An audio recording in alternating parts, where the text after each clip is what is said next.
Appreciate you doing this for me. Getting some time in. Yeah, man. I want you to get with everybody and tell everybody kind of who you are. Kind of give us a little bio of you right now and what you do, in your personal life and the outdoor industry and how you're a part of all this.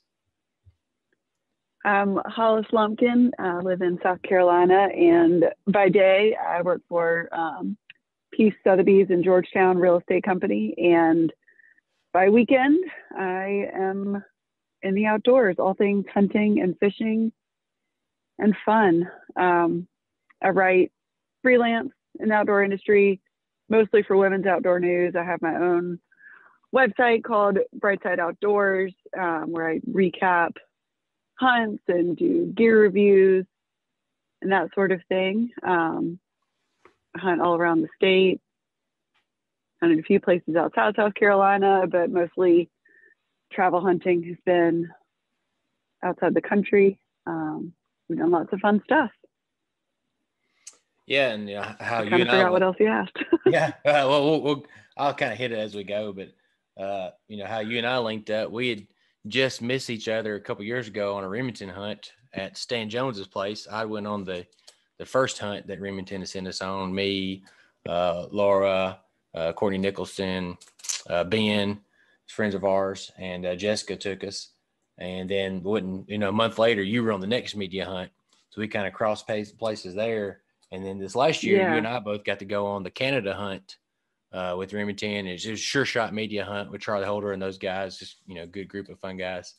And me, you, Ben, some other people, and they really enjoyed it. And so that was actually the first time you and I'd ever linked up. And, I'm not going to say we hit it off, but, I think we had a good time, I think we had a good Certainly didn't become best friends. Yeah, I think we had a good group of like-minded individuals, and can enjoy our time together. Sometimes you get with some people and they're kind of stiff and sticky and whatnot. And if you've been around me long enough, I'm the polar opposite of that. You'll know everything about my life, shortly after we meet. And then I expect the same from everybody else, which don't always happen that way. So that's kind of how you and I got together. Talk to me about that a little bit, as far as getting to do media hunts and how that usually works for you. And, what's kind of the process there? So 9 out of 10 of the media hunts I've been on have been representing Women's Outdoor News, online publication. They cover a lot of great topics. I tend to be more on the hunting, obviously, realm of things. And through Women's Outdoor News, I've gotten to go everything from coyote hunting in Nevada to duck hunting in Texas to Canada, like you said. And whenever these hunts come up, I guess Barbara over at Women's Outdoor News will think, who likes to duck hunt? Who don't mind the cold, the wet, early I'm virtually mornings. raising my hand. Yeah. Who don't mind all that stuff. Now, how did you get into hunting and outdoors? Was something when you married, you fell into, or something your family brought you into? How'd that happen? So I grew up going with my dad. My dad is the ultimate outdoorsman. He's just, everybody calls him the Shot. Say that again. He's just everybody calls him the Shot. Like the Shot. He's nice. A phenomenal shot.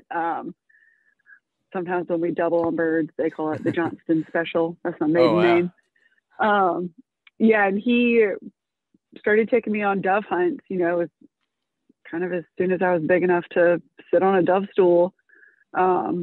He got me my first gun was a 410. I was maybe 7 or 8. Yeah. Kind of fell out of hunting during the high school years. It's not cool to hang out with your parents. And then in college, got back into it, and post-college really kind of hit the ground running with it with my website, and the rest is history. My husband is another great outdoorsman, so it just kind of fits in our family. It's in our blood. Nice. Now, how'd you go from hunting, and we'll kind of chip away at that for a minute, but you had to go from actually hunting to thinking, hey, I want to write and do reviews on this. Man, what was kind of the first step on that? The first step for that for me was I just started my own website as a way to kind of recap all the hunts. You know, I kept having these really cool things happen. I'm thinking, you know, this is before Instagram was even really big. My website's over 10 years old now. I just kept having these cool things happen on hunts, or I'd, you know, see something that I wanted to tell people about, or my dad's friends would say, hey, your dad told me about this. Would love to hear more about it. And it just kind of evolved from there. I started it as like a little blog, and, you know, a year or two in of a hunt. Well, back then, before I was married and had a full-time job and everything, I could hunt 5 or 6 times a week, you know, before work and all that kind of stuff. And it just kind of snowballed from there. And then I got hooked up with Women's Outdoor News probably 6 years ago. And it took off from there. Where did the Bright Side Outdoors name come from? What made you come up with that? Van Morrison, The Bright Side of the Road. I don't know why I had it in my head, but that song was stuck in my head when I was coming up with my website and everything. And I thought, you know what? I'm going to name it Bright Side of the Road, because that's kind of where you are when you're outdoors. It's always just the weather itself, maybe literally raining cats and dogs on you, but it's part of the fun. The duck blind's better than a good day at work. That's right. You know, I've spent most of my military career in the infantry starting off, and, you know, we say if it ain't raining, we ain't training. So the same thing applies to hunting. If it ain't raining, sleeting, snowing, thunderstorm coming through, then we ain't in the woods half the time or trying to do something. We know more about the weather than meteorologists half the time. Exactly. So now, how did you you said you started Women Outdoors News. How did that relationship start? To be honest, I cannot remember exactly how Barb and I first made contact with each other. It's been so long. But she brought me on to do like a paired blog thing where I would just write from my website, and, you know, a few times a month they would link back to it, you know, to do the first half of the article or what have you, and then link back to it. And then the more I started getting traction with that, I became a full-time columnist for them. Oh, nice. And so now, you know, at Women Outdoor News, which, you know, I've been fortunate enough to know, you know, several of y'all that write for Outdoor News, but you're also blogging for Silencer Co. now. So tell us a little bit about that. That's right. I just started with that. Don't have any articles published under my belt there yet, but with deer season winding down, duck season ramping back up, we've got some really good content coming in the future, you know, both those. We've got pigs and coyotes where I hunt, so hoping I can quietly whack one of them. Yeah. We'll see how it goes. Yeah. Have you gotten some of your products from them, or are you still in that process? Because there is a federal process to get stuff. Still in the bureaucratic red tape, if you will, but I'm hoping by the end of this month we'll have everything rolling. Nice. What products are you looking at using? I have not been, the information has not been bestowed upon me yet. Oh, still secret squirrel stuff. It'll probably depend on what they want me to target with my articles. You know, obviously if I'm going to duck hunt, it's going to be one thing, but if I'm going to try and night hunt for coyotes, it's just going to be something else. Nice. Well, can't wait till we start. So we'll see. Start seeing some of that. Yeah, it'll be fun. Yeah, I know Larry Case already started doing some stuff, and I follow him. You know, his Guns and Cornbread blog and stuff. He does a lot, so I know he's doing stuff with y'all too on that kind of stuff. So, well, what kind of before I get into this other topic, you know, me, I think I didn't get into hunting until after I was already in the military, probably 18, 19 years old. You know, I started off in the infantry, so I love being outdoors, obviously, and just enjoying the suck. And and so my buddy of mine, my recruiter, started taking me hunting. And it's not that I didn't want to hunt growing up. Just didn't really have the resources to know the people, know the land, that kind of stuff. In fact, I went on my first duck hunt my senior year of high school before exams one day. My friends invited me, and my papa loaned me an old Springfield shotgun. They don't even have a serial number on it. And I didn't have waders, so I had just some rain jacket, pants stuff on. That was camouflage that I had.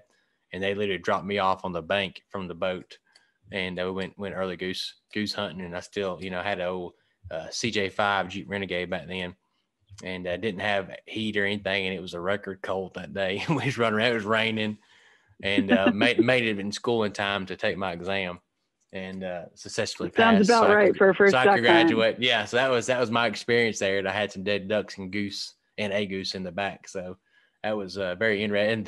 And the principal was also my Sunday school teacher at church at the time. So, he was the type. I just told him, hey, I got a pocket knife in my pocket and a shotgun in my Jeep. Don't go looking, type deal. So, hey, of course, I just got the old Kenny look and, went about my day. But so that's kind of how I got into it that way. But after I was in it, my wife and I got married, and I was already duck hunting. I had got out of a big lease in Auburn, Alabama, and so I wasn't getting to deer hunt as much, but I was really into duck hunting because I could go do it before work and still be at work, about 8 o'clock, kind of in that area. And I talked her into going with me one day, and she wasn't the best experience for her. So what I'm getting at is, what's the best way to introduce, as you would say, your spouse or your, for me, a guy, if I wanted my wife or girlfriend or anything to start hunting with me, what's the best way of doing it? Not like I did, making her wade in chest deep water and pitch black dark for an hour and a half, and no chairs, no blinds, no sitting against a tree and in the middle of a field where she was just sitting there freezing. And, I really went about it the wrong way. And now that I've gotten more resources, I take her on a lot more easier hunts. We get in a blind. She sits in a chair. We run the dog. It's an easy walk. But back then, I was still public hunting in Alabama, which is just some rough duck hunting. And that's not ideal for a first timer. Not ideal. So I went about it all the wrong way, and I had to back up and punt because she wouldn't go back with me again for a little while. She's like, "You're crazy. I don't see how this is enjoyable. You shot one duck and you lost it." But on a side note, I shot this duck right at sunrise, this big, beautiful mallard. And the river is a slough where this spot is here in North Alabama, and the current was really going. And I've been talking about wanting a duck dog, and we'd already had a couple other dogs. She's like, "We just don't need another dog right now." Well, as I was going to get that duck, it was run off with the current, and I almost drowned. I got over my shoulders really in the water, and started floating, and had to kind of backpedal in my waders to get back to where, and I just couldn't get that duck. And I got back to That's a bad feeling when your waders fill up. Oh yeah. And I got back to where she was, soaking wet, and almost died. She's like, "Well, I guess if we had a duck, that wouldn't be a problem. Or had a dog, that wouldn't be a problem, would it?" I was like, "Nope." So that experience allowed me to get my first duck dog, but it didn't allow her to come hunting anymore till this previous year. So how would you say for guys like me that are, thick-skulled and don't think sometimes, what's the best way to get your spouse or significant other female brought into the hunting world? I would do exactly what my dad did. Like I said, he started taking me on dove hunts when I was very small, and he just always made sure that every time he took me on any kind of hunt, really, that it was pleasant weather, no bugs, or, there was somewhere comfortable to sit, because a child doesn't know, to be quiet in a deer stand or what have you. So he just always made sure, I guess, first and foremost, that the weather and the atmosphere was pleasant. So I would always associate going with, a pleasant experience.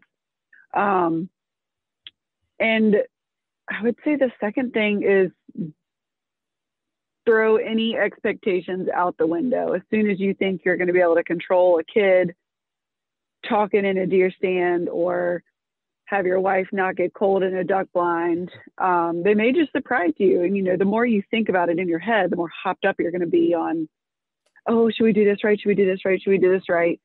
Just let it happen. And if somebody wants to go home, somebody wants to go home. And if you try and force them to stay, they'll just start associating these hunts with negative experiences. So just ease into it and make it fun. That's a good point, is think about the conditions and whatnot. I have a son. I can't remember. How old your daughter now? She just turned 2. Just turned 2. I know she's a little younger than my son. He just turned 4 in April. And so he got to go in his first hunt this year before I left to come here to Arizona for the year. I got to do dove season there in Alabama in September, which opening day of dove season, it's 12 o'clock, lunchtime, noon in Alabama. And especially at that humidity, I mean, it's 100 degrees, 100% humidity. You know, you're Mm-hmm. covered in sunblock. There's bugs. I mean, it's a hot, rough hunt typically. Now, we was able to scrap out a 11-man limit that day. But I knew I wanted to take him hunting, but I wasn't going to make him do it at that day, right? But the next 2 days Right. starts at sunrise. And it was some cooler mornings. So I took him the next 2 days where, you know, he had his own little chair in the shade. I brought a snack bag for him, had all the little chocolate donuts and gummy worms and Snacks are key. all of his juice boxes. He took his BB gun. We had my dog, his dog. He wore his hat and his glasses and his earmuffs, and you know I let him shoot some with his BB gun. He thought, and man, by the end of that day, he's beating the dog to go pick up doves and throwing them in the cooler. And then the next day, he got mad when our dog Ava was picking him up. He couldn't go get him out of the field, you know, because he wanted to go get him and whatnot. So I definitely think, like you said, setting yourself up for success is the best way to go on all that. It is. Now I'm choking on my drink. I mean, I took Taylor, like I said, you don't choke. Like I said, Taylor just turned 2 and she actually went on her first dove hunt before she turned 1. I put her in a wagon with a little seat and had lots of snacks and toys and water and put her under a tree and put her little earmuffs on, little pint-sized ear pro. Yeah. And I was only able to hunt for, you know, maybe 45 minutes before she started to really lose it. But it's the cutest pictures. Like her favorite quote unquote toy from that day was an empty Remington dove load box. Just something to play with. So we'll just always have that, you know, we'll always have that little memory. It was a fun day. It was a nice day. Oh, and you can't, I mean, you got to do that. And I'm trying to figure, I'm getting to go home for Christmas now. And I'm trying to figure out a way to, the duck spots I'm going to hunt at least one day I want to take my son on his first duck hunt. And I kind of torn because I ain't got duck hunt this year. And so I really want to have some good hunts, which means some hard places I got to go hunt at. I do have a lease there in Alabama. And so there's one spot I think I can get him at, which would be like really park and walk into. He'll stay dry. He could see the show. That's the other part of it. You got to be able to see the show. Can't just look sit in a blind and can't see out the window. They want to look, especially him. And so right now I'm trying to figure out and kind of game plan how I can get him out in the woods when I come home for Christmas. And then now, you know, I have a 4-month-old little girl too. In the same respect, I want to try to figure out how to get her involved, and I want her to be a daddy's girl to go hunting with me and kind of be a family thing we go into. And I've learned for me, if I can get my kids involved in it, it kind of drags my wife along as well. So that kind of works out. Mama wants to go too, then. And it works. Like I said, last year I actually got my wife to go hunting with me several times, kind of some date mornings. In fact, one of them we just found out she was pregnant, so she was only, you know, she was right at maybe even 2 months pregnant, and so she wouldn't hunt with me. Now again, we kind of parked at an easy spot. I drove the decoys. All she had to do was walk. I had a little chair for her, you know, blind chair, or a stool. She could sit on there, and I really got into hunting with smaller caliber guns. I had a Remington 28 gauge 1100, and the let her shoot that 28 gauge, which of course is, you know, nothing on the shoulders and stuff and pretty light. And so it was a better experience. And that time, you know, it was a big woody shoot. I mean, just wood ducks flying in everywhere. So it's a lot more entertainment for her than the last time where we sat there all day for one duck that I almost drowned for. So it's a lot better experience. So definitely. Yeah, I guess I just have a different perspective than most women on hunting. Or not most women, there's plenty of women in the hunting industry, but it's interesting to hear, you know, how men get their wives into it, because first question people always ask me is, does your husband also hunt, instead of the, you know, the reverse. Oh yeah, I asked you that when you're like, of course he hunts. Could you imagine? I'm married to when he was in Canada. I was like, well, I didn't know you're always hunting all the time. I don't know, you know, if he's doing other kind of employment or, you know, what he does. And so I guess the correct question would be, do y'all get to hunt together a lot? Because I know a lot of you do different hunts and stuff. But we do around here. He won't deer hunt with me. Is there a specific reason why? I'm apparently too intense and I Oh sit no. for too long. But I also like to hunt from a climber, so can't really do that together Yeah. necessarily. So we love to duck hunt together. Really any type of wing shooting. We've been to Argentina hunting together. Oh wow. Yeah. That's all good stuff. And well, I want to come back to something you mentioned kind of on your own a minute ago, which brings me to another topic, and that's kind of so women in this outdoor industry, right? Whether it be fishing, hunting, shooting. Um, I kind of, and I don't like to use y'all as a derogatory term because it's not you all. But as far as females, I kind of in my head separate into two categories.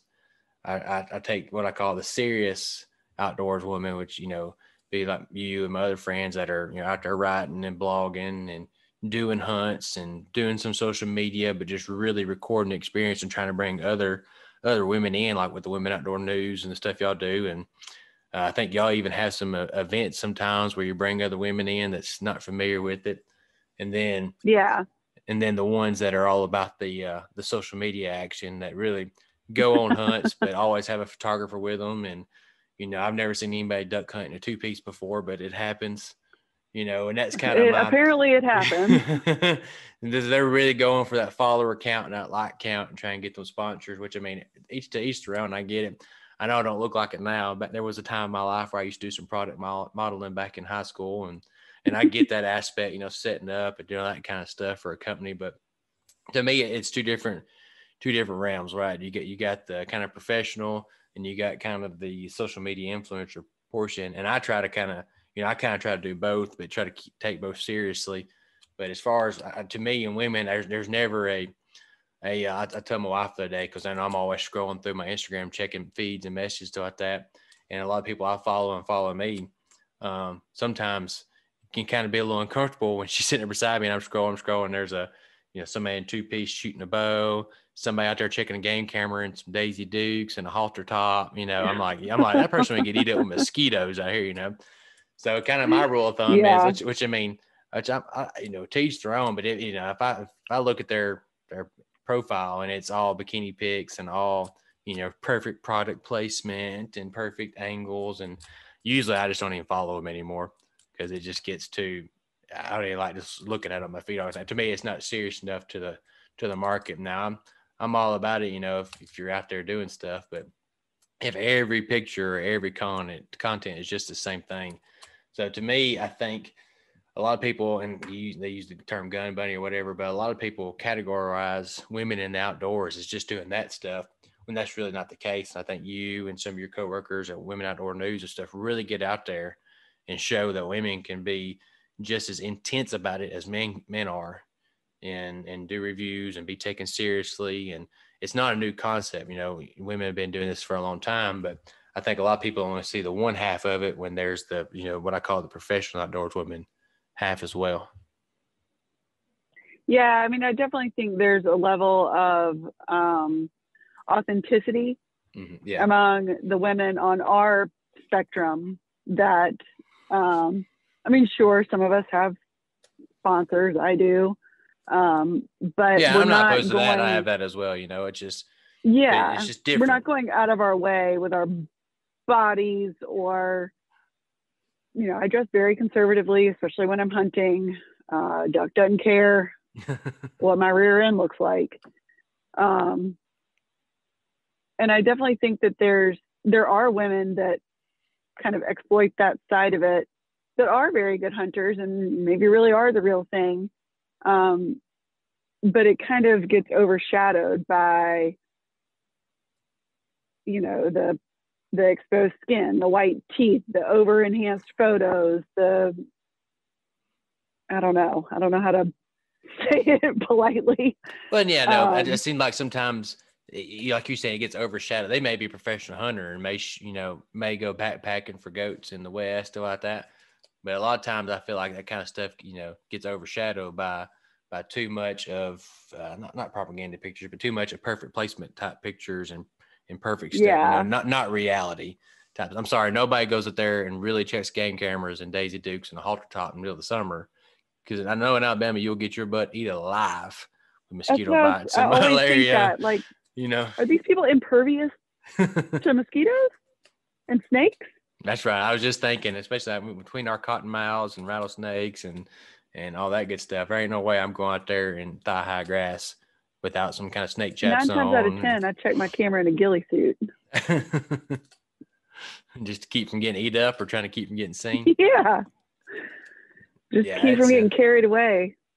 And somebody brought it up to me the other day, which I'm not by no means. I'm not a famous person. Sometimes I say I'm infamous, trying to be funny, like the Three Amigos. So famous, I'm infamous. But I got somewhere around 20,000 followers, which Tony Vandermore's a guy. He's got 180,000. Eva Shockey, I think, is a professional in our industry. She's, I don't even know what she's at now, 250,000, 500,000. But somebody actually said, well, how come you can't get 100,000 followers? I said, well, because I don't look good out there shooting bows in the halter top and the stream can. I said, now, if I could do it, I said, I can't say I wouldn't, but it's just different. People going, especially in the social media world we live in now, and I'm guilty of it as anybody else, going for the, because your sponsors see the likes and they see the comments and you want to try to keep that going.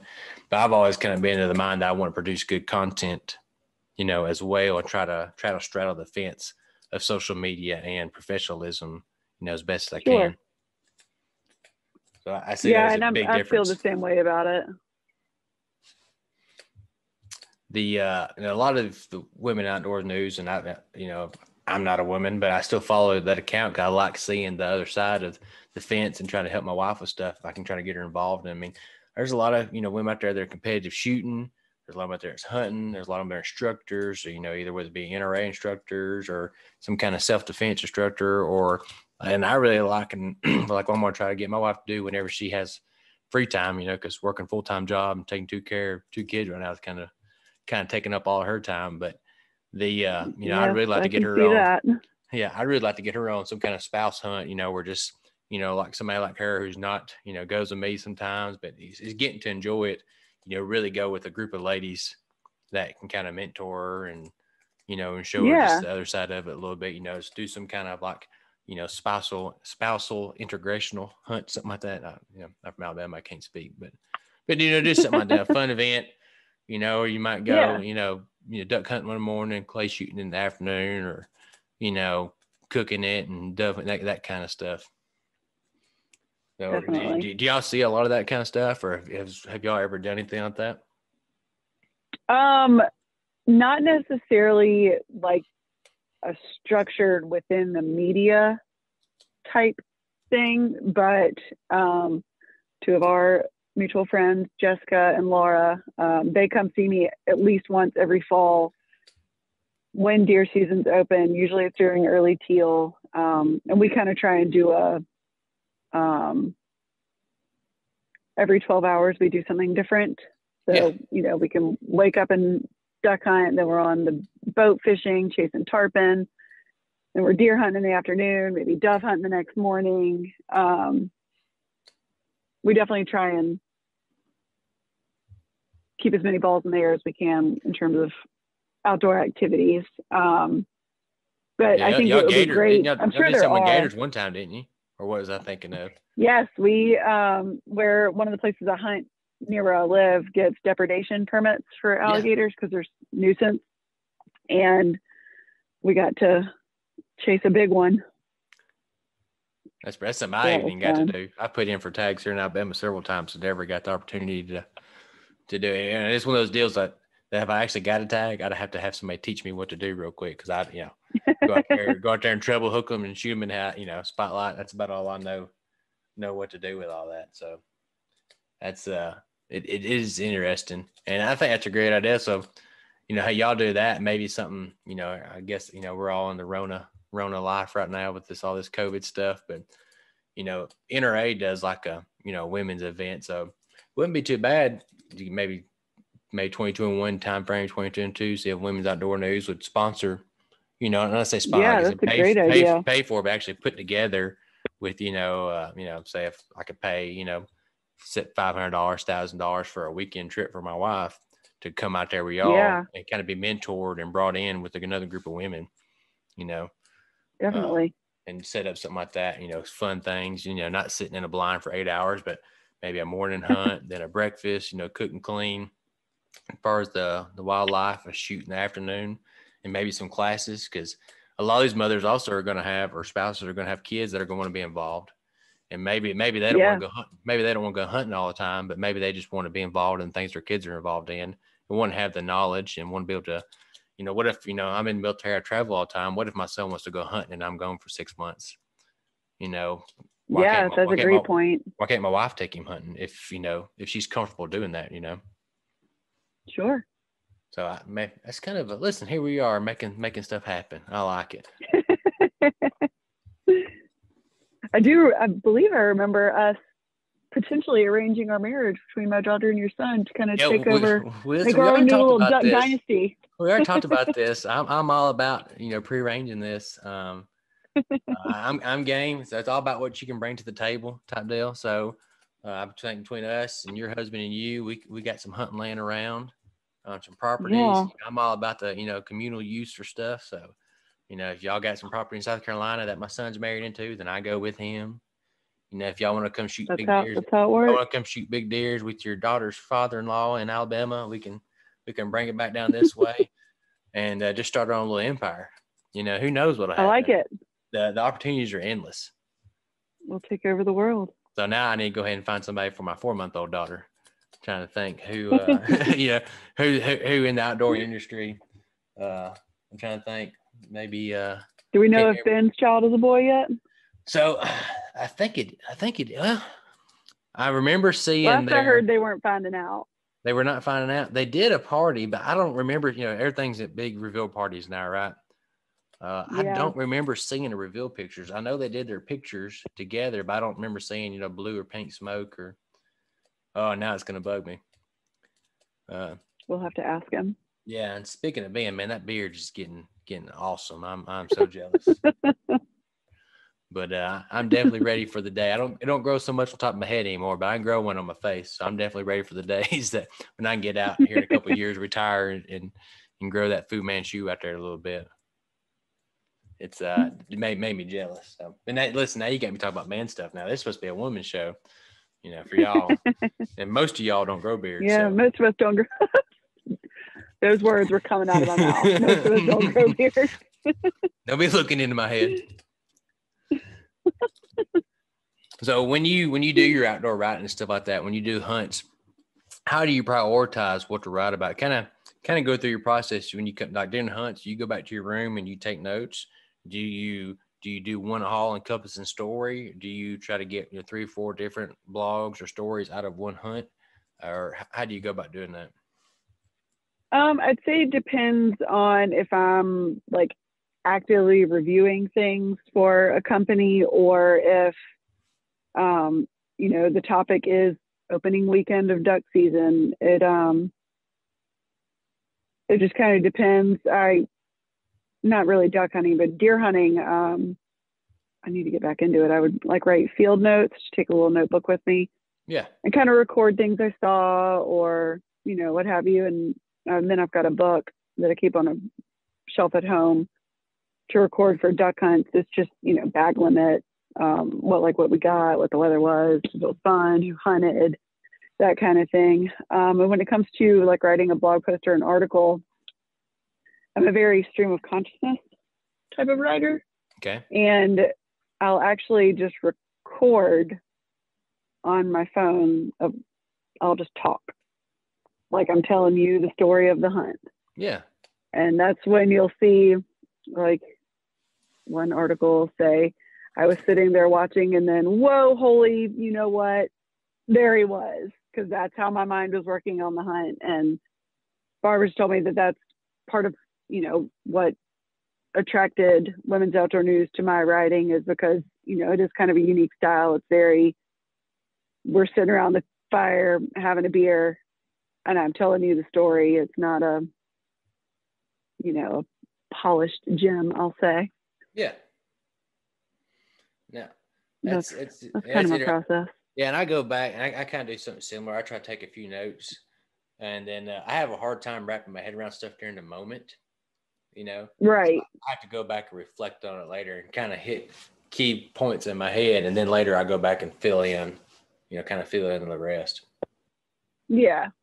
So I'm always interested in what other people's priorities are. I know, like on the one hunt I went on in Arkansas with Media Hunt. Kat, she would go in there and like she wanted to, as soon as the hunt was over and we ate, it was back to the room and she started putting stuff on paper, kind of immediately trying to keep from losing it and how she wanted to word stuff and verbiage. And I'm like, I'll get to that in a couple of days. When I get back home, Yeah. I'll start worried about it then. So it's just, everybody works differently. So I was curious about your process on that. And one thing, talk about, we're kind of getting close to time here, but a lot of people ask me, because they see my Instagram posts and see my social media posts, and you're one of the few people, women in outdoor news that I know that are not, tied to a company. You're not working for, Silencer Co. You're not working for Outdoors TV, stuff like that. And so a lot of people think because I have sponsors and I have social media and I have videos, stuff like that, that I'm just some big time doors person that makes all this money and does all this stuff. I'm like, no, I have to work a full-time job. So like if you're wanting to be in the outdoors industry, even the people who are like, I bring Tony up, he's one of the big time outdoorsmen, Tony Vandemore. I mean, he runs a dog kennel, or he owns a dog kennel now. He guides every day of duck season. He runs Habitat Flat. So he has like a full-time living that pays the bills. And then sponsors, come supplement with either products or with that. And that's kind of the way, I am. And I think you are. I mean, I have to work a full-time job to pay my bills. And then sponsorships come in and help with products. And, I always like the term, relationships over sponsorships personally.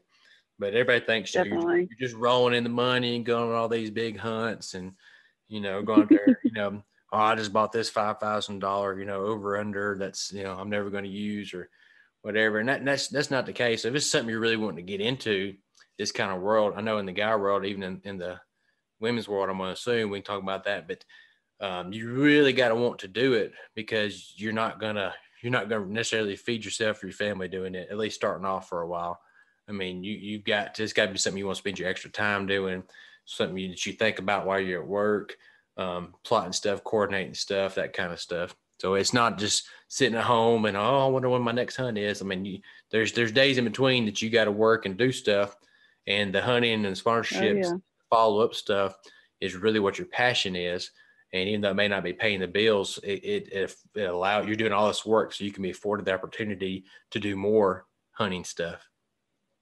Definitely. Touch on that a little bit. Yeah, I mean, ever since I started writing and all of that, I also have a full-time job, and yes, it is great to get sent on these like super cool hunts, like when we got to go to Canada together, and I mentioned Nevada and Texas, like that's fantastic and super, super fun, but that doesn't put food on the table. And it's like you said, it's more about the relationships. I value the time I get to spend with the people that I hunt with, or the time I get to spend working with Barbara at Women's Outdoor News, for instance. Just knowing that that's something that'll last a lot longer than a social media presence. And I feel like what a lot of people who want to be Insta famous forget is that will phase out at some point, or you will phase out of it, because you're not going to be 22 and hot forever, I'm still 22 and hot. No. You and me both, man. You got to kind of think about what do you want to support your family in this way, or do you want to have a really good time doing this, but also have a job? I think it kind of takes the pressure off people like you and me. We get to really enjoy what comes to us in terms of media, but we have a home life, we have a work life, and ultimately those matter more than the home life, at least matters more than anything else. Personally, I feel like you're probably the same. Oh yeah. Being a dad and a husband. But to commit to it and do that full time and expect that to bankroll you is a different animal. It is, and for me personally, I do it more case for the experiences, right? Like the Canada hunt, going to Arkansas. I mean, just doing that kind of fun stuff. Even like I don't go to SHOT Show because it's middle of duck season, so you won't never catch me there until they push it out. Which I'm hoping it's canceled this year. So why don't we just go ahead and plan for 2021 for it to go? Let's go about like April, May time frame. That sounds really good to me. But let's do May because that's after turkey season. There you go. So I'm all about, and I go to local conventions with that. But I'm just I'm about, I like talking, I like hanging out with people. I'm all about the relationships with people. I like making the connections with the first year. Got to hang out with Courtney Nicholson and Laura and Kat and Ben and all them, and then coming here with Canada this year with you and everybody this past year, and the relationships that extends. And then to me, that's the fun part, getting to know people, getting to learn people. And I love deer hunting too, but the thing about wing shooting or waterfowl hunting is usually you can do it as a group. And to me, I always just enjoy the camaraderie. And in Arkansas, I was trying to get Laura and Nicholson and them to laugh as much as I could, and make fun of Jessica because she was worried about how her hair looked and wanting her frappuccino that morning and before the duck hunt, and picking at them. And once you get to know people like that, it's just that's what I enjoy, and then getting to share those experiences with those people and then making the connections with the other people. And I feel like in the women's outdoor industry, just outside looking in, there's not as many professional women outdoors. So you see a lot of y'all together a lot at the same time. And so, maybe like we was talking about the spouse thing, we can start pushing, a recruiting tool, through the women's outdoor news, through events, stuff that try to, recruit other women to try to be, maybe they don't want to write or blog about it, but maybe they just want to share the experience or, go enjoy a good fellowship with other women who enjoy being outside. Sometimes you need a break from the house. And, sometimes I come home from work and tell my wife I had a long day at work, and I make her go to Walmart by herself so I can keep the kids so she can just have that breather, for a minute or something. You never thought you'd be so excited to go to Walmart alone until you're a mom. Oh yeah.